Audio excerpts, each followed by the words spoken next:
il y a avec le vocabulaire encore le contexte culturel, ce que nous croyons comme étant la société du temps de Jésus.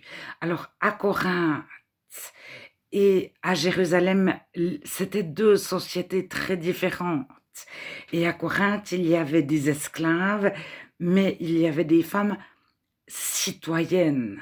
Dans plusieurs villes de Grèce, d'Achaïe, etc., de Macédoine, des cités, il y avait des citoyens et des citoyennes sur le même plan. Alors que d'autres villes à d'autres époques ne considéraient que des citoyens hommes. Alors, en Actes 17 au verset 4, plusieurs femmes leaders de premier plan, occupant les premières places de la ville, se joignent à Paul et Silas. Alors, ce verset est traduit par femme de qualité ou femme de la haute société. Et c'est tout récemment, j'ai entendu quelqu'un parler au sujet de ce verset, dire c'était les épouses de notables. Donc c'était leur mari qui était important. Et je viens de voir que certaines traductions disent bien que c'est le mari qui était de la haute société, et elles étaient seulement les épouses de tel mari, ou elles venaient d'une famille de notables. Alors, en grec, c'est la femme elle-même qui est leader.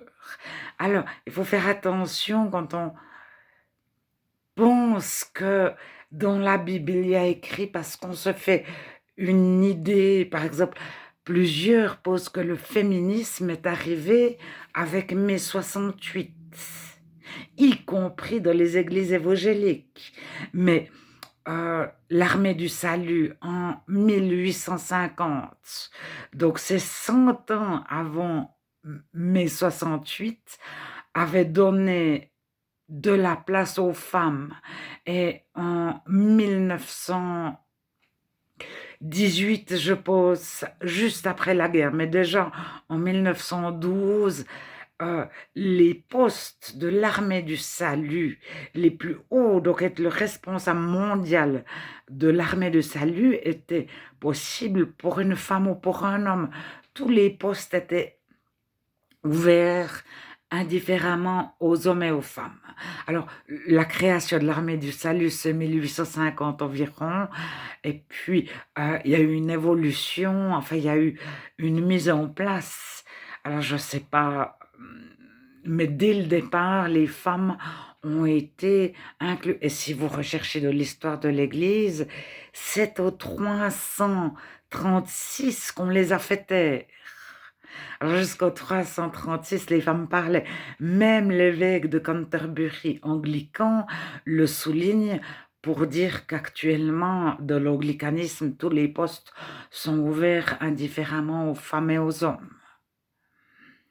Alors, c'est juste pour dire que ne posons pas notre regard sur la Bible en nous disant dans l'histoire c'était comme ça, mais déjà en Galilée, en Judée, c'est pas du tout la même chose. En Samarie, c'est pas la même chose. Jamais Jésus aurait pu parler avec une femme de Judée, mais il parle avec une femme en Samarie, euh, tout à fait comme si c'était sa sœur, enfin, sa sœur, peut-être pas, mais enfin, ça ne fait aucune différence pour cette femme de parler à un homme. Elle ne voit pas de particularité de parler avec Jésus. C'est pas spécial pour elle. Alors qu'en Judée, elle aurait eu l'interdiction de parler avec un homme de la rue, de la campagne. Et toujours à la même époque, à Corinthe, il y avait des femmes qui avait fait l'université, enfin l'université. Mais dans l'histoire, il y a eu des reines, des princesses, des femmes qui avaient des places de la société. Il y a toujours un retour du balancier. Lorsque le féminisme est arrivé au bout du bout, il y a un retour du balancier. Je ne sais pas pourquoi. Mais dans certaines sociétés, euh, il suffit de changer de région du monde pour arriver dans une société très très différente. Ceci à toute époque. La nôtre comme à celle de Jésus et des premiers chrétiens.